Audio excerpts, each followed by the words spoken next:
Paz em nossos corações, caros amigos.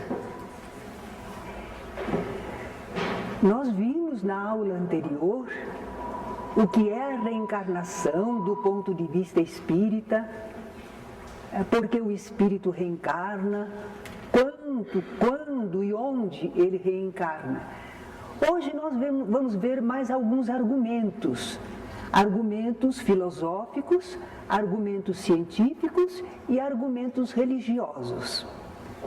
Comecemos pelos argumentos filosóficos. Vamos pensar que não há reencarnação. Não há reencarnação. A vida é uma só. A gente nasce no berço e morre no túmulo e acabou. Uma vida só. Então, cada pessoa que nasce será um espírito novo, criado por Deus, e vai ter uma única existência terrena. E nessa única existência terrena deve alcançar a perfeição ou a felicidade, tendo como destino o céu ou o inferno. Nós estamos comentando assim porque essas são as ideias mais comuns, não é? Entre o nosso povo aqui no Brasil.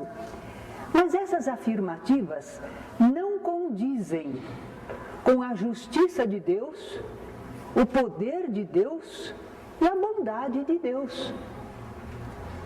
Pensar numa existência só, dessa maneira, a gente não consegue entender como é que Deus é justo, se a gente vê tantas diferenças e injustiças. Como é que Deus é poderoso, se a obra dele não alcança o fim visado? Como é que ele é bondoso, se as pessoas não conseguem alcançar a tal de perfeição e felicidade numa única vida? Então vamos lá com mais calma. A vida é uma só? Por que hoje nós não somos como os homens das cavernas? Naturalmente vamos responder, foi a evolução. A evolução das espécies, muito bem, mas não é muito justo não. Nós hoje estamos nascendo com um corpo bem melhor desenvolvido. Olha os coitados dos homens das cavernas, pensa bem, a vida é uma só, eles só tiveram aquela vida. E nós estamos tendo esta vida. Olha que injustiça! Eu não queria ter nascido naquele tempo. Quem nasce hoje tem muito mais vantagem. Se a reencarnação não existisse, se fosse uma vida só. Ainda perguntamos, por que nascem os seres humanos em situações tão diversas?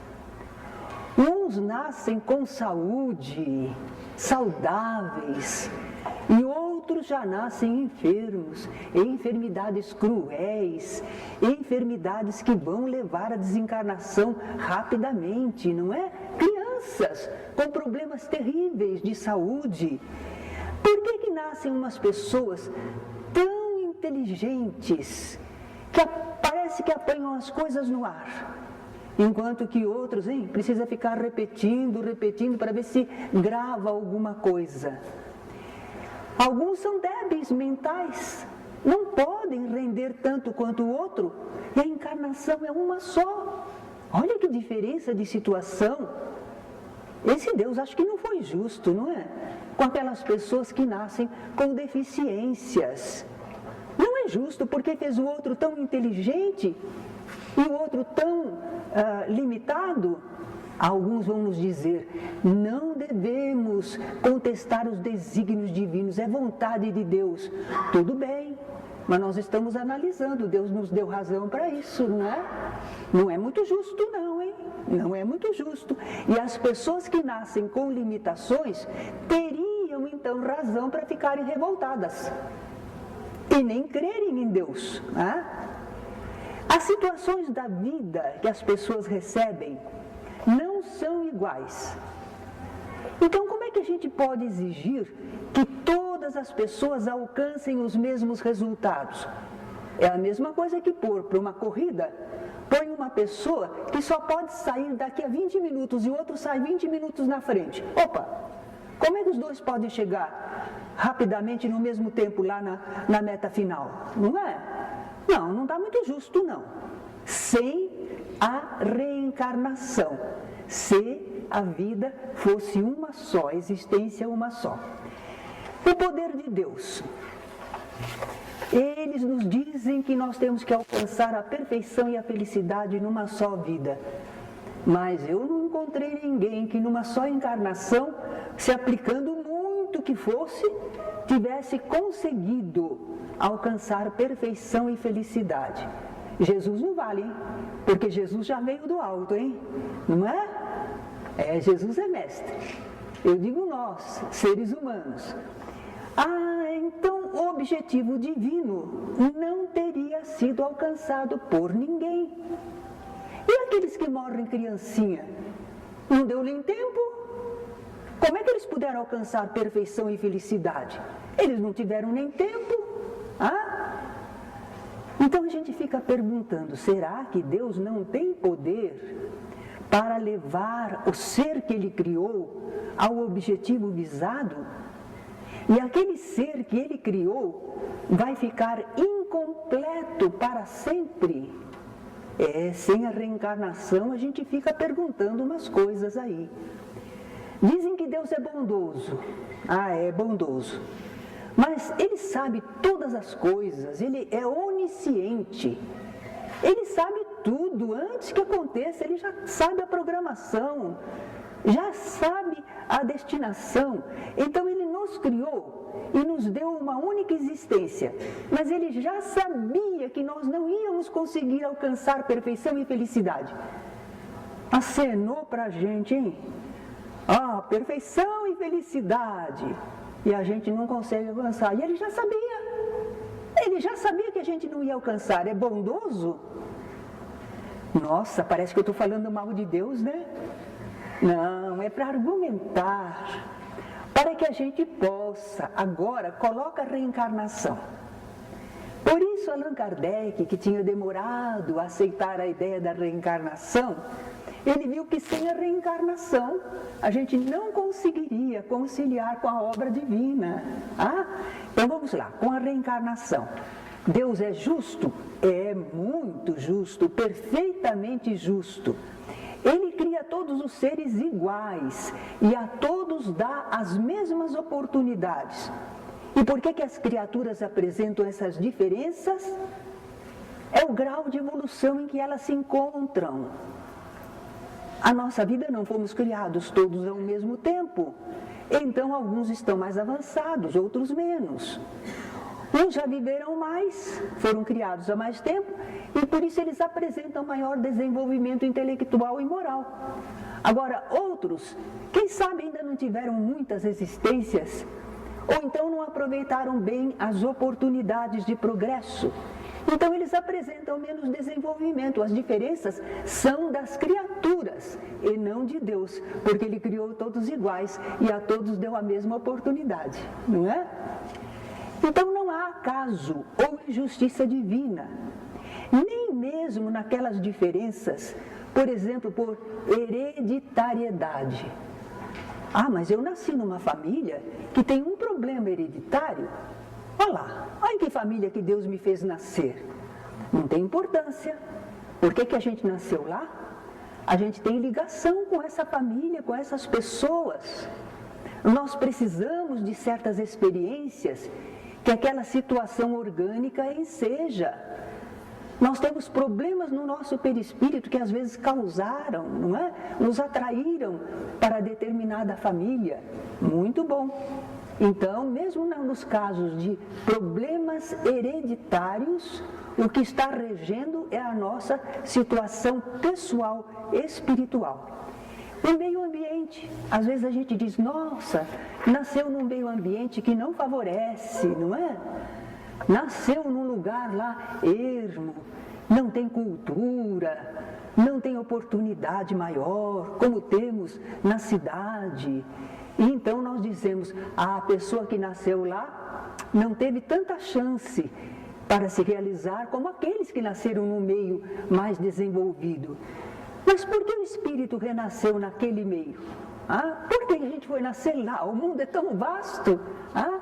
é porque nós temos ligações com aquele ambiente, ou precisamos das experiências que ele enseja. Nós precisamos nos valer das boas influências e suportar e superar as más, se nós conseguirmos. Esse é o nosso trabalho. Justamente a luta para superar certas limitações e dificuldades é que nos faz crescer por dentro, crescer no espírito. O corpo pode ser limitado, as oportunidades exteriores serem não tão boas quanto para outras pessoas, mas o nosso eu está se desenvolvendo nas lutas e dificuldades. Nós dissemos então que Deus é justo e vimos que não há injustiça divina nem acaso, apenas em qualquer situação em que a gente renasce. Agora, dissemos que Deus é bondoso. É bondoso, porque Ele nunca nos condena. Nenhum de nós vai ser condenado por Deus, está condenado. Errou, está condenado, acabou, sentenciei. Não. Cada um recebe segundo suas obras, é verdade. Mas vai ter sempre oportunidade de resgatar, de fazer nova semeadura. Então Ele é muito bondoso, a porta está sempre aberta para nos recuperarmos, não é? Para evoluirmos. Deus não fechou a porta. A porta do progresso, da recuperação, está sempre ao nosso dispor, é só querer. Então Ele é muito bondoso. Apesar dos nossos desatinos, desacertos, caprichos, imperfeições, Ele não fecha a porta para nós. Ele está sempre com o seu coração bondoso aberto para nos acolher. Dissemos que Deus é poderoso, e é mesmo. Ele nos criou para a perfeição e a felicidade. E esse desígnio divino vai se cumprir para todos nós, para todos. Não vai ficar ninguém de fora. Todos os seres que Deus criou vão alcançar a perfeição e a felicidade através das vidas sucessivas. Nós é que somos imediatistas. Então o programa divino prevê que nós vamos precisar de muitas encarnações, mas através delas estaremos atingindo aquele objetivo para o qual Deus nos criou, que é atingir a perfeição, o pleno desenvolvimento das nossas potencialidades e sabermos usufruir delas, gerando para nós e ao nosso redor a felicidade, a paz, a harmonia. Então, olha aí, com a reencarnação parece que tudo entrou nos eixos, né? A sabedoria, o poder e a bondade de Deus não estão desmerecidos. Agora vamos pensar, e do ponto de vista científico, como é que nós podemos encarar a ideia da reencarnação? A ciência já comprovou a reencarnação. Não comprovou, não. Por que não? Porque a ciência reporta tudo ao campo da matéria. E o processo de uma comprovação científica requer que os fenômenos se repitam. Aí o pesquisador pode provocá-los, controlar, observar, entender e explicar numa teoria. Mas acontece que a reencarnação é processo que transcende a vida física. A reencarnação não é só quando nós estamos vivendo no corpo. Ela tem uma parte fora do corpo, antes do corpo, depois do corpo. E tem quando o espírito transcende o corpo e tem vivência espiritual, apesar de estar encarnado. E isso para a ciência não vale, ela não tem como pesquisar, ela não tem como saber. Então ela ignora. Se ignora, ela não pode ter comprovação sobre a reencarnação. E a vida do espírito é alguma coisa assim que não está nas mãos do ser humano parar e observar. Os homens pegam os animaizinhos, alguns eles observam na natureza, outros eles põem em gaiolinha e ficam observando como é que é, não é? mas pode engaiolar espírito? Não pode, não é? Pode engaiolar todos nós? Não pode. Então eles não têm condições de comprovar a reencarnação. É um processo muito amplo e espiritual. Mas há evidências. Isto já é alguma coisa que interessa para a ciência. Algumas coisas vão ficando assim, sugerindo, evidenciando que existe um fenômeno, uma lei. Então nós vamos ver as evidências em todos os povos, tempos e lugares sobre a reencarnação. Os fatos, aqui, acolá, estão sugerindo sempre que a gente não morre com o corpo e que a gente volta à nova existência. Há algumas pesquisas modernas que estão abrindo campo nesse sentido. Devagarinho, devagarinho. Já se tem conseguido dados significativos a respeito. Eles chamam de evidências observacionais. E os métodos científicos são rigorosos. Vamos ver, por exemplo, tendências e vocações que as pessoas apresentam. Algumas pessoas são autodidatas. Por si mesmas, elas realizam certas coisas. Não foram a escolas, a universidades, não tiveram aprendizado pessoal para isso. Apenas há muitos exemplos. Eu escolhi um. Henri Poincaré, um matemático francês célebre. Ele não era espírita, mas ele afirmou: gênios matemáticos trazem um talento congênito. Eles já vêm feitos. Ninguém faz um gênio matemático. Ele já vem feito. Crianças precoces ou prodígio. Há uma diferença entre crianças precoces e crianças prodígio. Crianças precoces são aquelas que se manifestam antes da época normal. Então, a criança tem 3 anos e sabe ler.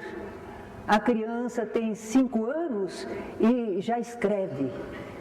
Mas espera lá, será que ela é genial? Não, é diferente. Eu sempre cito Gianella De Marco. Eu observei, tive a felicidade de lá em São Paulo, no Teatro Municipal, assistir a menina Gianella De Marco regendo a orquestra sinfônica lá da capital. E fomos perguntar, mas ela rege mesmo? Ou ela só fica ali na frente balançando os bracinhos? E os músicos disseram, não, ela rege. Ela rege perfeitamente. Ela sabe quando saímos do compasso, ela rege, ela conhece a peça. Mas a menina tinha, nessa ocasião, já estava com 7 anos, mas ela começou com 5. Admirável.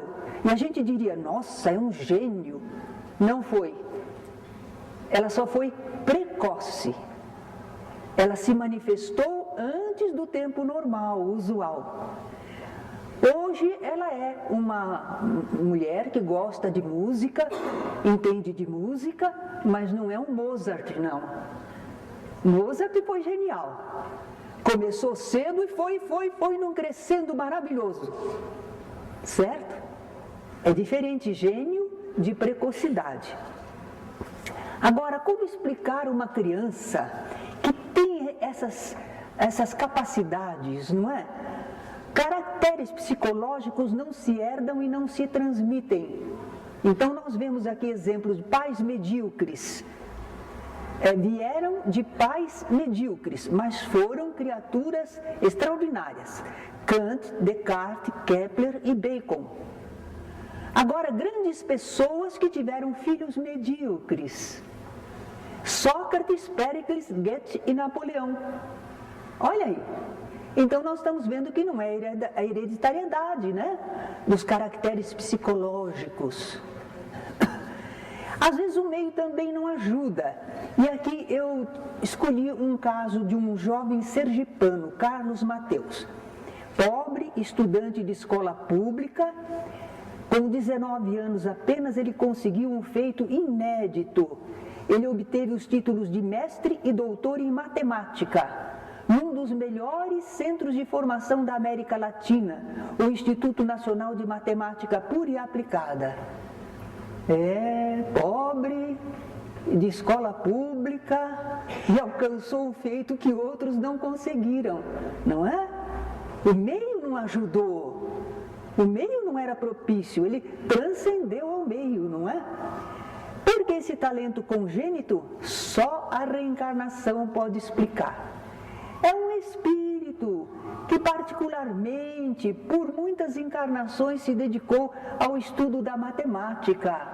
E ele tem isto gravado no seu espírito.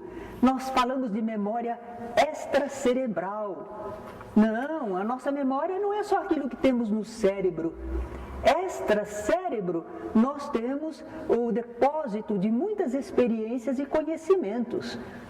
Há uma expressão interessante que diz que nós, espíritos aqui encarnados, parecemos assim um iceberg, porque é como se fosse uma montanha de gelo, mas aparece só uma pontinha aqui fora. Então nós temos muito mais por dentro do que aquilo que conseguimos manifestar usualmente, não é? Lembranças espontâneas de encarnações vividas. Eu vou fazer uma enquete aqui. Alguém aqui presente tem alguma recordação de encarnação que viveu anteriormente? Não tem ninguém, não? Uma, duas, três, quatro. Devagarinho, né? 5. Aí a gente vai descobrindo. Há pessoas que se recordam, às vezes não da vida inteirinha, mas de episódios que marcaram muito, não é? E às vezes a pessoa lembra porque aquilo vai ser importante para ela quando se defrontar com situações semelhantes, para entender o porquê de estar em certas situações. Mas há pessoas que, conscientemente, como estes que nos falaram, ou em sonhos, se lembram de algumas de suas existências passadas. Mas é tão difícil comprovar. Porque se a pessoa se recorda que foi alguém que teve uma vida destacada, o pessoal diz, leu algum livro a respeito, está aí encarnando a personagem. Isso é sugestão. E se foi alguma vida sem destaque? A pessoa recorda uma vida comum. Que dificuldade para comprovar. Às vezes não existem arquivos ou foram destruídos.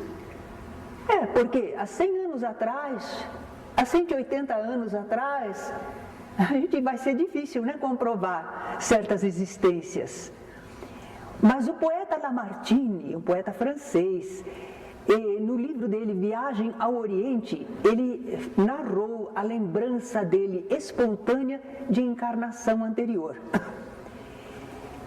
Ele estava lá na Judéia, mas ele não tinha uma Bíblia, ele não tinha livro de viagens, e não tinha ninguém que pudesse dar a ele nome dos lugares, denominação antiga dos vales e das montanhas.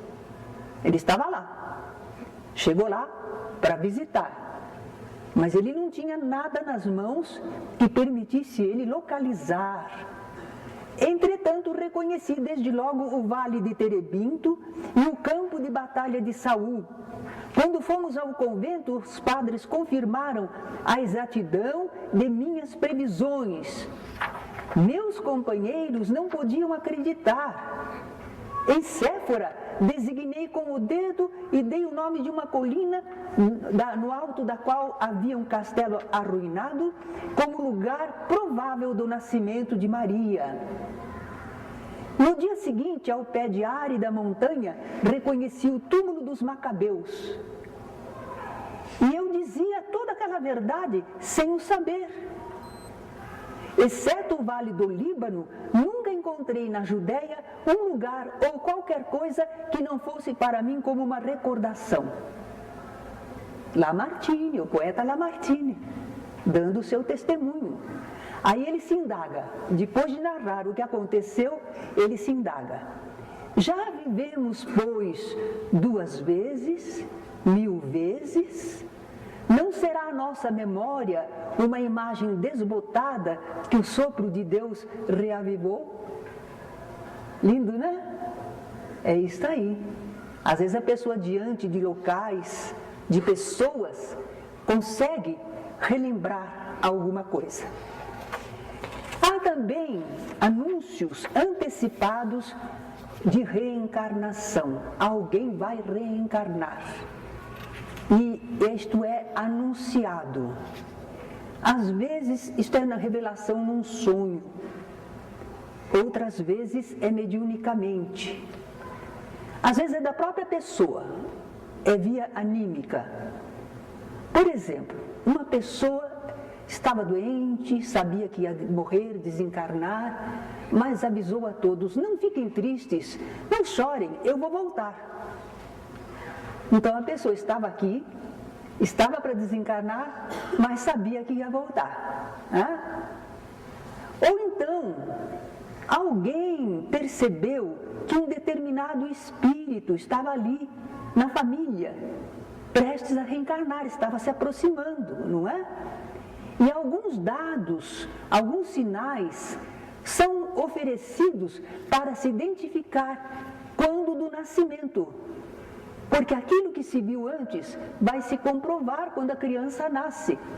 Vocês têm aí no livro a citação de bibliografia, o livro A Reencarnação de Gabriel Delany. Se vocês querem conhecer fatos mesmo, fatos que foram registrados, comprovados sobre reencarnação de pessoas, vocês procurem ler esse livro, é muito interessante. É um dossiê de uma porção de casos. Eu tirei um desses casos. Roma, na Itália, em agosto de 1905. Uma mulher estava grávida de 3 meses.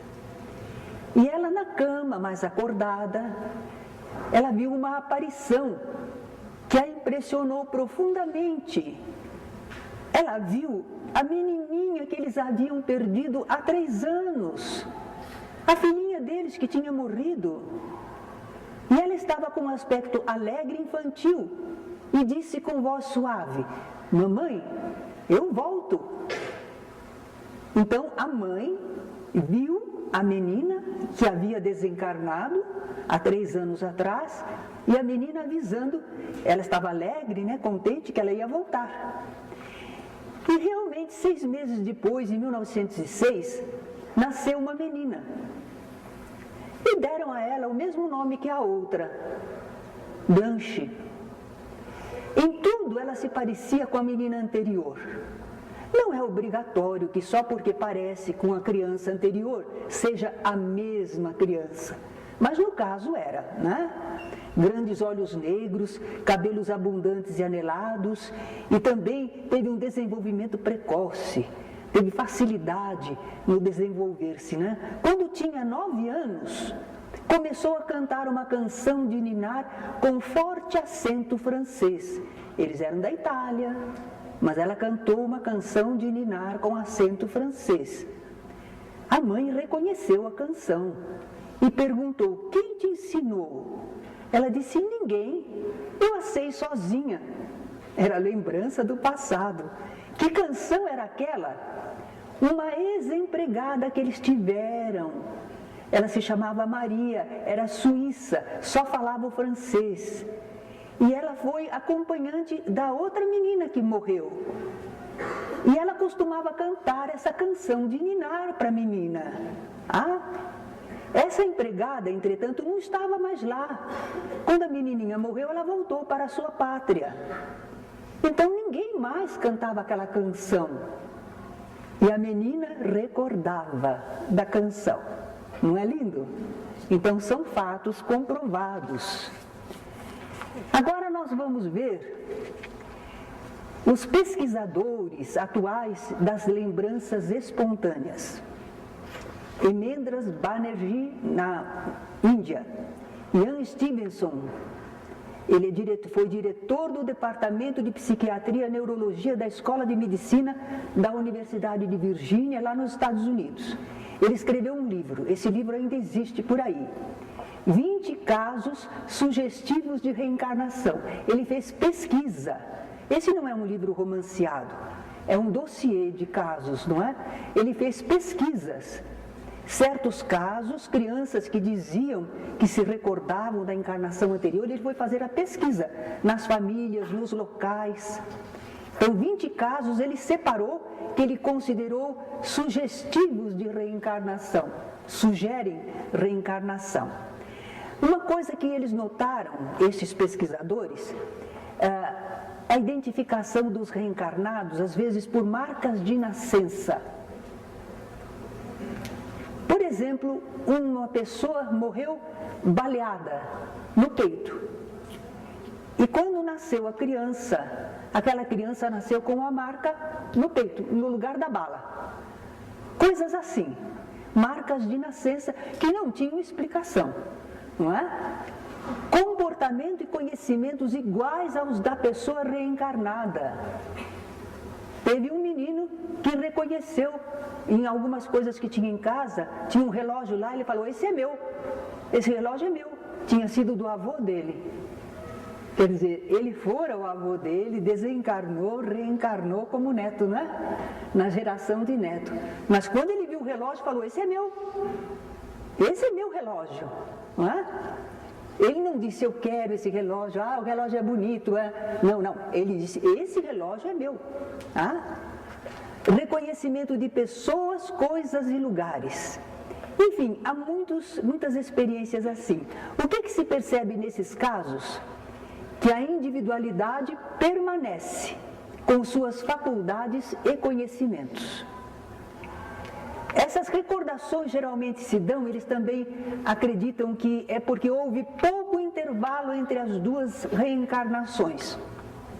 Morte por acidente interrompeu a vida, mas as pessoas teriam que continuar. Então ela retornou rapidamente. E quando retorna meio rápido, guarda ainda algumas lembranças. É mais fácil de recordar, não é? Quando o intervalo entre as encarnações é mais pronunciado, é normal, fica difícil. Mas se reencarnou rapidamente, um assassinato, morte na infância, não é? Que houve reencarnação rápida, então eles costumam apresentar algumas lembranças. Agora, em certos acidentes, quedas, sustos, traumas, a pessoa passa por isso, um acidente, uma queda, um susto, um trauma. E de repente ela lembra idiomas, lugares, pessoas e épocas. Ela começa a falar um idioma que ela não sabia. Mas aquele trauma causou isto nela. É a presença maior do espírito, não é? E ela falando do seu conhecimento espiritual. Existem também lembranças provocadas, até aqui nós falamos das lembranças espontâneas. Lembranças provocadas pela hipnose. Alguns dizem assim, não vale, a hipnose é sugestão. Sugerem para a pessoa que ela foi isto ou foi aquilo outro numa outra vida. Não, nós estamos falando quando eles fazem a hipnose, mas sem sugestão. Só pedindo que retorne. Por exemplo, quando eles fazem uma pesquisa numa pessoa, eles pedem para a pessoa lembrar o que é que você comeu no almoço, numa quinta-feira, um mês atrás. Normalmente a pessoa não lembraria, mas em estado hipnótico ela lembra, porque ela está transcendendo ao corpo e tem memória. Então eles fazem pesquisas assim, retroceda 1 ano, retroceda 10 anos. Às vezes quando retrocede bastante, a pessoa se lembra que está no ventre da mãe. Ela sabe que ela está sendo gestada no ventre de sua mãe, mas ela está consciente de si. E se retorna um pouco mais, ela diz, eu estava muito doente, eu estou num lugar especial.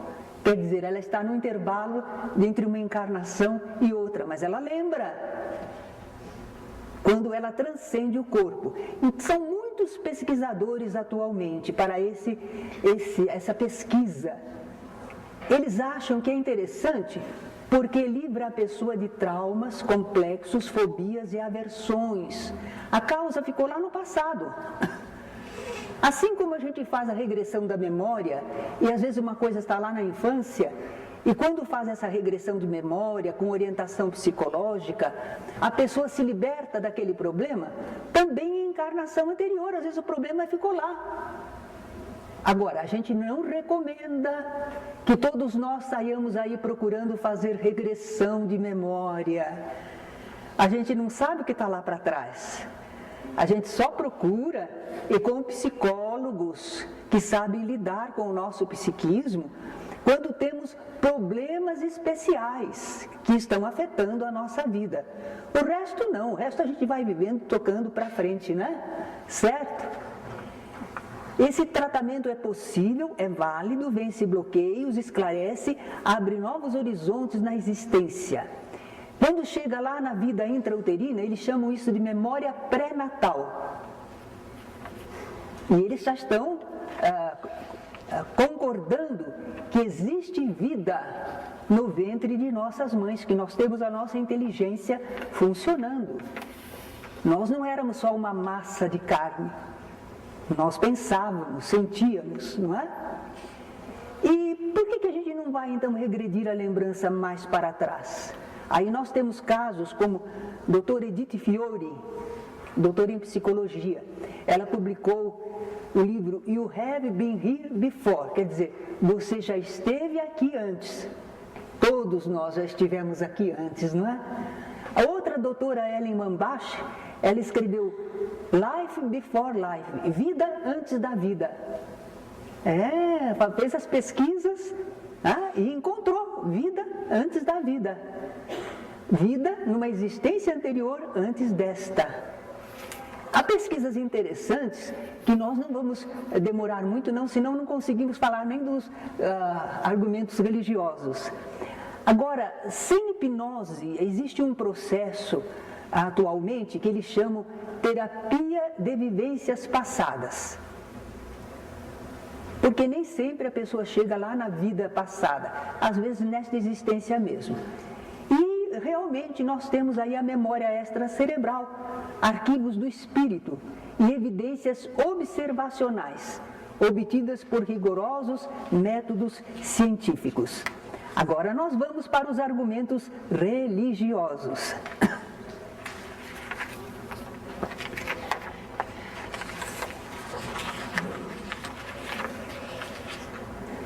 Nós vamos citar, apesar de que existem no mundo todo, em várias religiões, em vários povos, mas nós vamos falar aquilo que tem na Bíblia.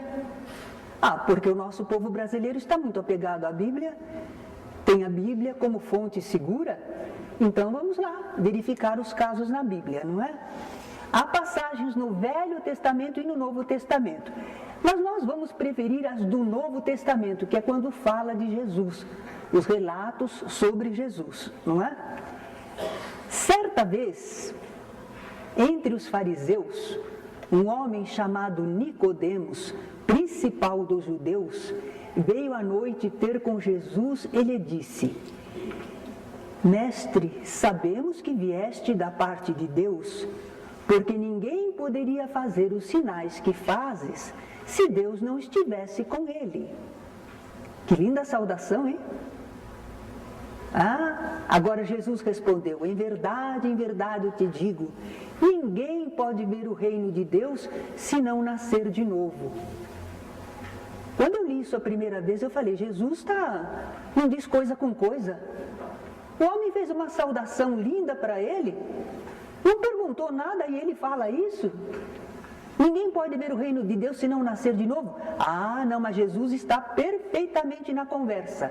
O homem não disse: vens da parte de Deus, tu vens do mais alto. Porque esses fenômenos que tu fazes, ninguém poderia fazer se Deus não estivesse com ele. E Jesus então está respondendo: você acha que eu vim lá do alto? Ninguém pode chegar lá se não nascer de novo. Agora formou sentido, né? Ninguém pode ver o reino de Deus se não nascer de novo. Aí eu vim de lá, a gente só chega lá se nasce de novo. É a afirmação da reencarnação. Mas o homem parece que não entendeu. Como pode nascer um homem já velho? Pode tornar a entrar no ventre de sua mãe para nascer pela segunda vez? Jesus respondeu: em verdade te digo, se um homem não nasce da água e do Espírito, não pode entrar no reino de Deus. Água e Espírito. Alguns dizem, está vendo? É o batismo. Nascer da água é o batismo. Não é bem isso, não. Não é bem isso. Porque o que nós vamos poder pensar de nascer da água? Para os povos antigos, a água era o elemento de onde surgia a vida. E o Espírito de Deus boiava sobre a face das águas. Tudo vinha da água. E vem mesmo, não é? Nós, por exemplo, este corpo que possuímos, foi formado por 2 gotinhas de água. O espermatozoide, não é? É o elemento masculino e o feminino. São gotinhas de água. E depois nós desenvolvemos uma bolsa de água. E nascemos num planeta que é mais água do que terra. Quanta água, né? É nascer da água. Materialmente é nascer da água mesmo, não é? Muito bem. Mas Jesus não falou só isso, não. O nascer do Espírito é pneuma. Eles usavam a palavra ar. Pneumático é que está cheio de ar, né? Então, pneuma era o símbolo do Espírito, do que é espiritual, do que não é material. Então, Jesus vai continuar dizendo assim: o que é nascido da carne é carne. Quer dizer, o nosso corpo material é uma coisa. O que é nascido do Espírito é Espírito. A nossa vida espiritual é outra coisa. Não te admires de que eu te haja dito ser preciso que nasças de novo. O vento sopra onde quer, ouves a sua voz, mas não sabes de onde ele vem nem para onde ele vai. É mesmo, não é? Se entrar uma lufada de vento aqui, nós não sabemos de onde ele veio, e quando ele vai embora a gente diz, para onde será que foi? Aí Jesus comenta, o mesmo se dá com todo aquele que é nascido do Espírito. A gente não pode rastrear o Espírito. A gente vê uma criancinha no colo dos pais, não é? Quem foi, hein? E ninguém sabe. E o que vai ser? Depende muito do livre-arbítrio, né? Não se pode saber. Então Jesus comparou com o ar, aquilo que é espiritual. Como pode isto fazer-se? Ainda perguntou Nicodemos. Aí Jesus se admirou. Pois que? És mestre em Israel e ignoras estas coisas? Aqui no nosso povo você é mestre e você não está sabendo estas coisas? Digo-te em verdade que não dizemos senão o que sabemos e que não damos testemunho senão do que temos visto. Entretanto, não aceitais o nosso testemunho. Mas se não me credes quando vos falo das coisas da terra, como me crereis quando vos fale das coisas do céu? Jesus se admira porque o fenômeno da reencarnação, do nascer outra vez, todo dia a gente está presenciando. Todo dia parte gente para o lado de lá e todo dia volta gente para o lado de cá. E Jesus não está falando de nada que seja de outro mundo, de outro planeta, que deve ter outros processos de vida, de reprodução. Ele está falando do que acontece aqui. E aquele doutor em Israel não está sabendo entender, não é? Mas além disso, nós vamos ver Jesus a respeito da reencarnação, afirmando por 2 vezes que João Batista era Elias reencarnado. Primeiro vamos lembrar quem era Elias, né? João Batista era Elias reencarnado. Quem foi Elias? Ele viveu quase 900 anos, cerca de 900 anos antes de Jesus. Foi um grande profeta, maravilhoso, produziu fenômenos extraordinários. Então Jesus vai falar que João Batista é Elias de volta. Vamos lá. Quando Jesus confirma que João Batista é o precursor, que ele teve essa tarefa, tudo, ele diz assim: desde o tempo de João Batista até o presente, o reino dos céus é tomado pela força, e os que esforçam é que se apoderam dele, porque todos os profetas e a lei profetizaram até João. Mas João era daquele tempo? Por que Jesus fala desde o tempo de João Batista, quando ele era Elias?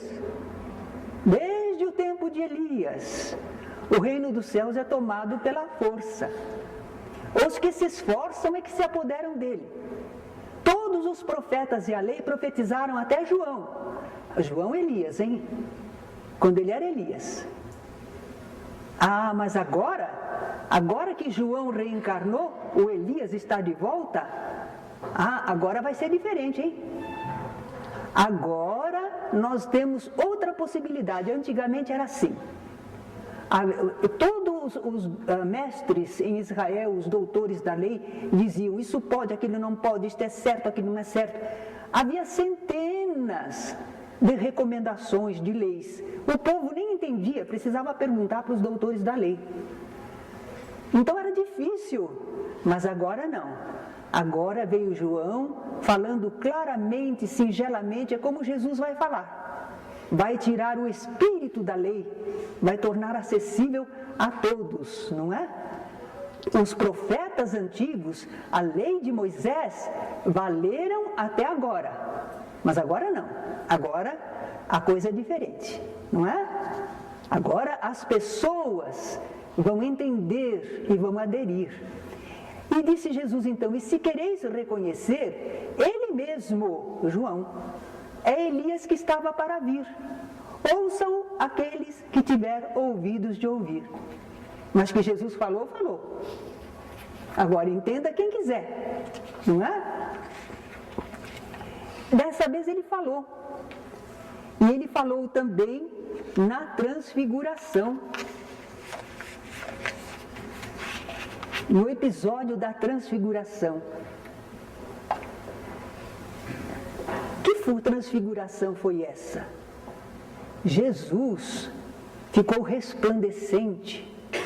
Ele tinha ido com os seus Pedro, Tiago e João, médiuns de efeitos físicos, foi para uma localidade que eles dizem que foi o Monte Tabor, mas não se tem certeza.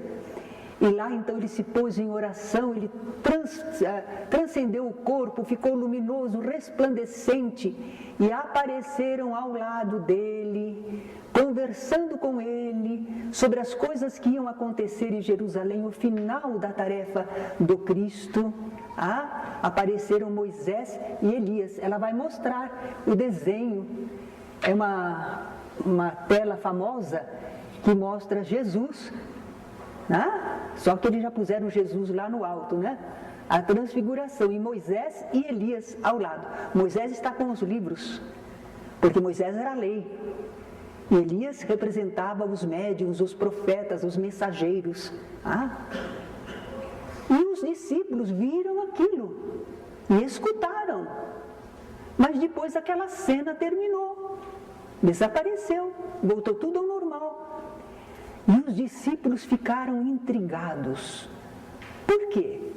Porque entre os israelitas eles achavam que vinha Elias de volta na terra antes do Messias, para anunciar o Messias.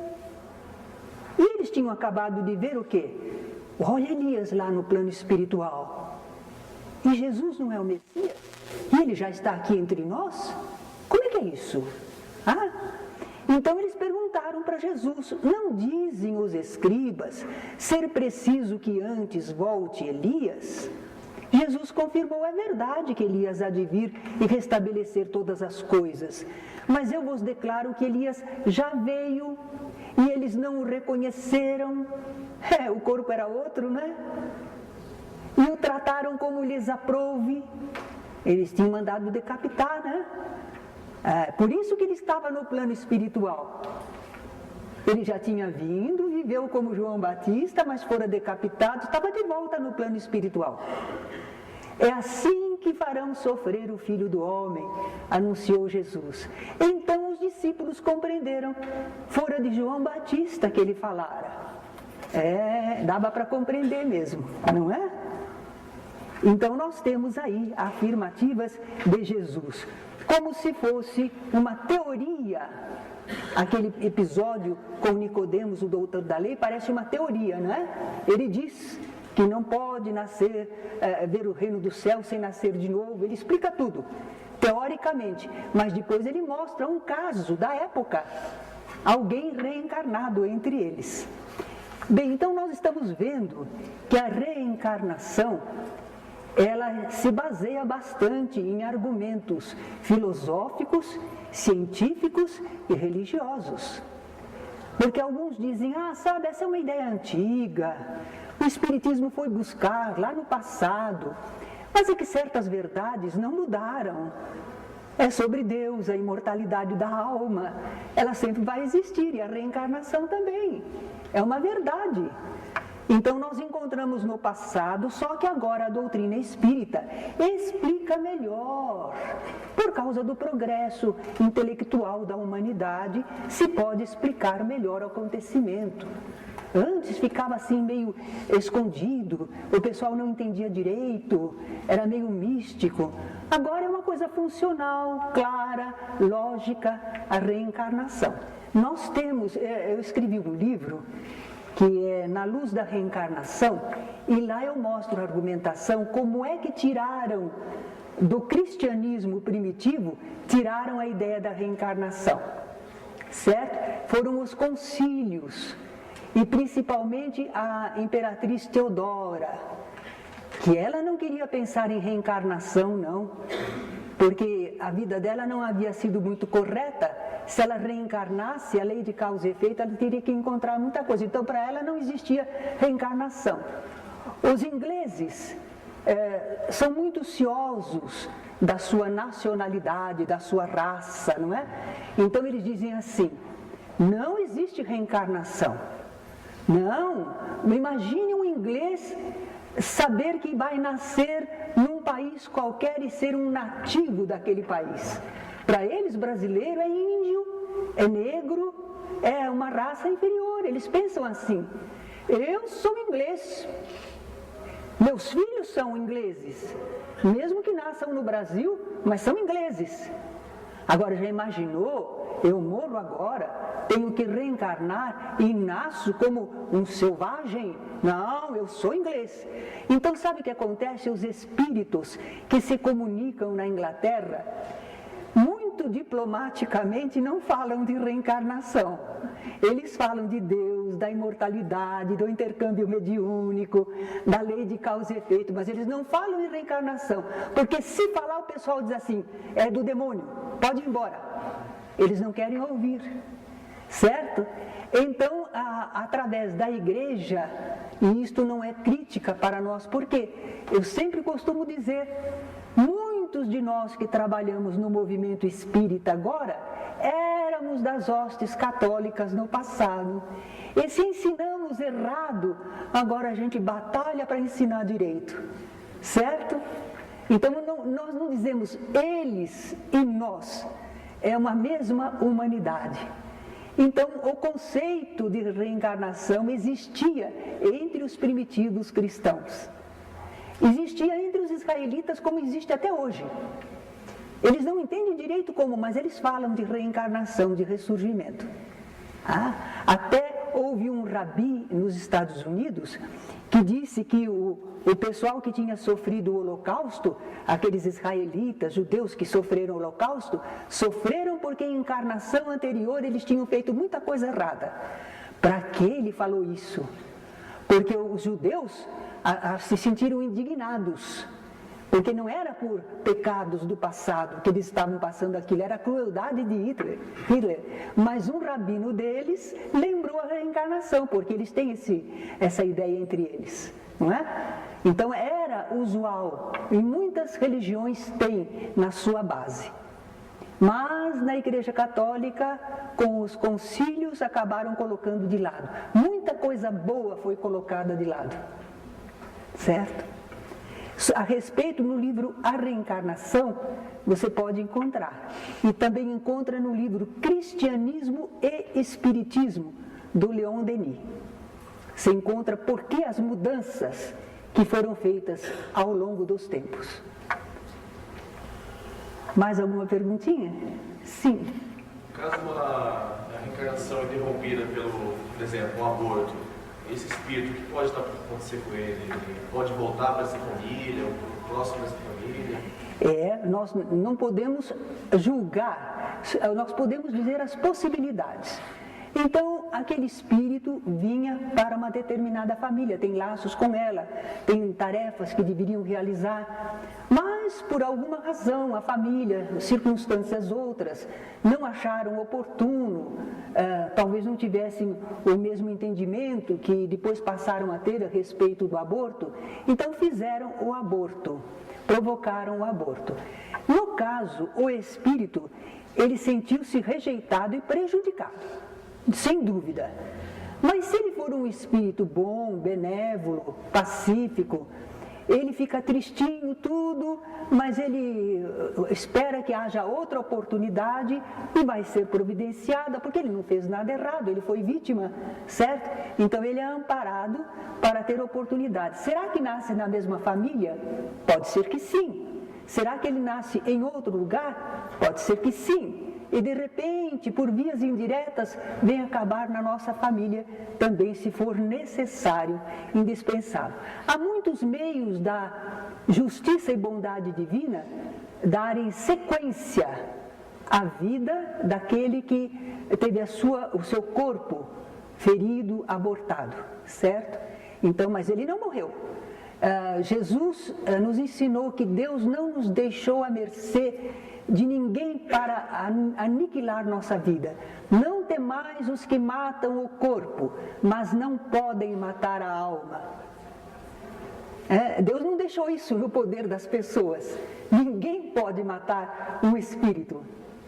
Nós podemos prejudicar, batalhar, mas aniquilar, não. A vida criada por Deus não há. Na matéria, podemos às vezes fazer isso. Fazemos por ignorância, fazemos por várias circunstâncias, e também não é o caso de julgar. É ver o que podemos fazer de melhor daqui para diante. Certo? Se o espírito não é compreensivo, ele se sente revoltado e às vezes agride as pessoas que ele acha que foram causa e se imanta a elas e causa muitos problemas. Porque ele não quer ir embora e quer vingança, quer revanche. Mas a maioria dos espíritos, graças a Deus, são como nós, não é? Afinal de contas, não somos muito maus, né? A gente está aprendendo já, de vez em quando ele fica meio bravo, né? Depois ele deixa para lá. Graças a Deus. Mas alguns não sabem perdoar. O aborto é espontâneo?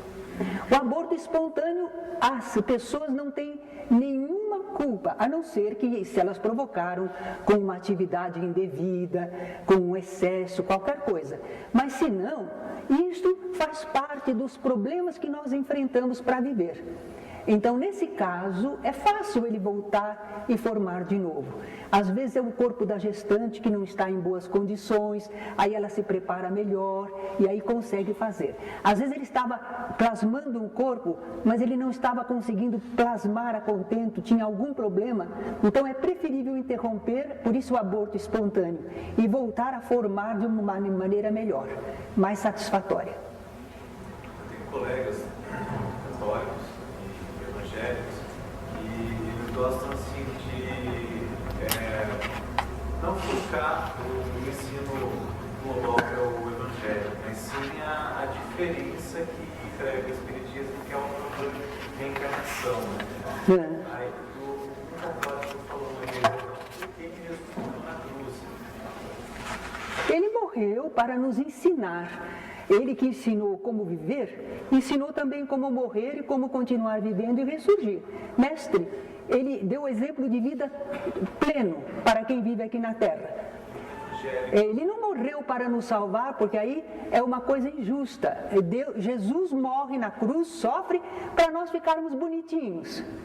Ah, é infantilidade. E o evangélico mais assim, atento com as palavras, que estuda um pouco mais aqui, ele citou uma frase de não intercâmbio, não possibilidade de intercâmbio espiritual. Isso está numa parábola que Jesus contou do rico e de Lázaro. O rico vivia muito bem, né? Mas não agia corretamente, não era caridoso. Quando morreu, ficou num lugar de tormentos.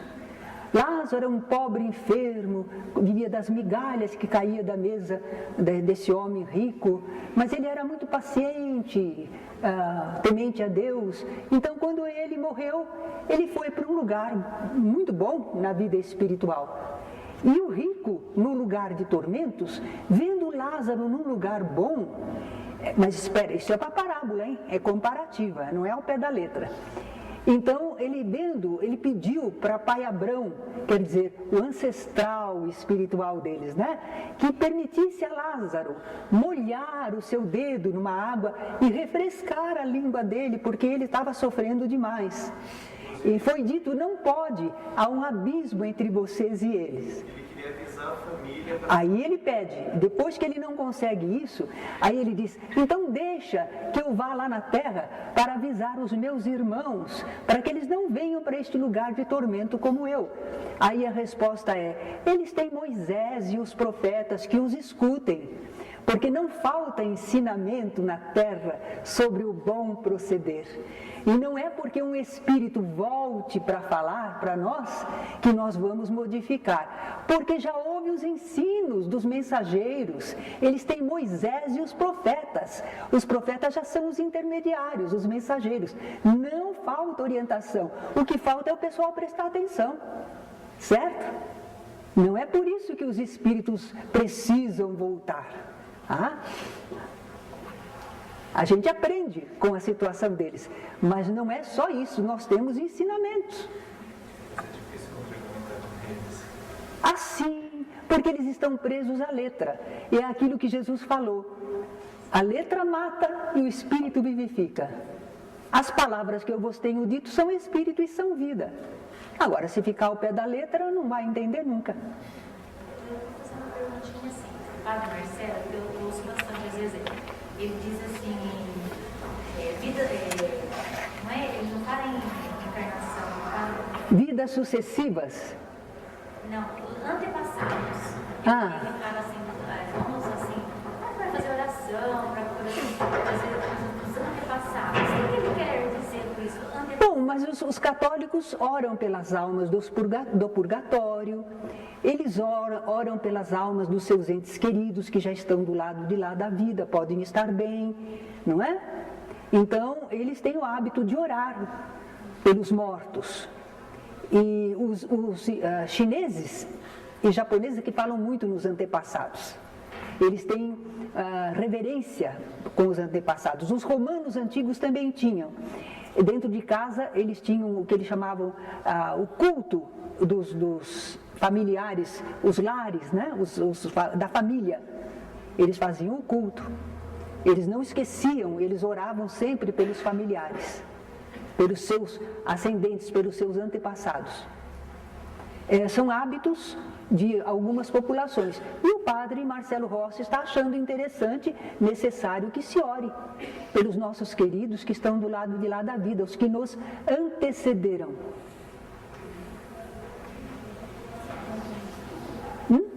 Eu esqueci que tem a musiquinha para cantar, vocês aguentam ainda? Nós temos uma canção muito bonita. Aqui. Eu vou cantando uma vez, porque assim depois vocês podem cantar comigo, enquanto eles vão distribuindo. É sobre o episódio do Nicodemos. Um mestre em Israel, à noite certa vez, foi a Jesus e quis saber da salvação.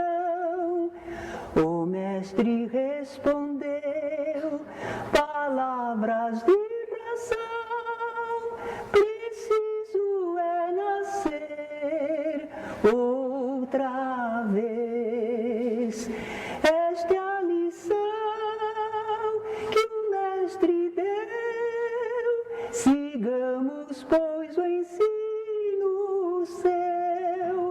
não vos maravilheis, eu vos dizer, preciso é nascer outra vez.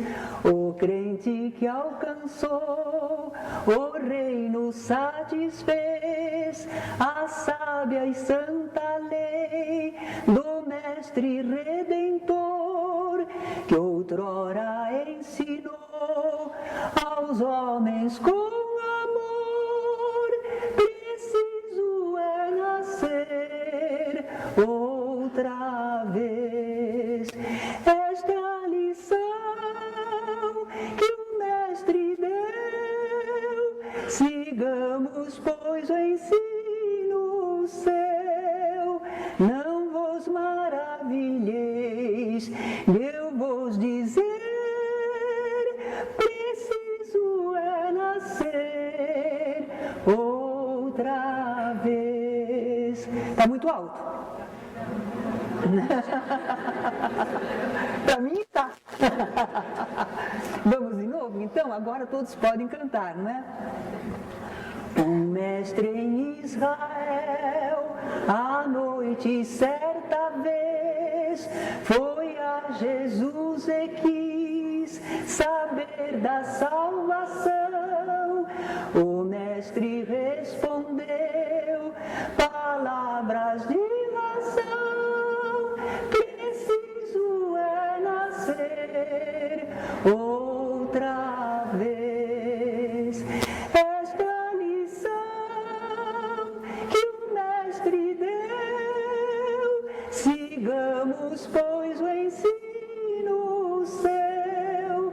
Não vos maravilheis, eu vos dizer, preciso é nascer outra vez.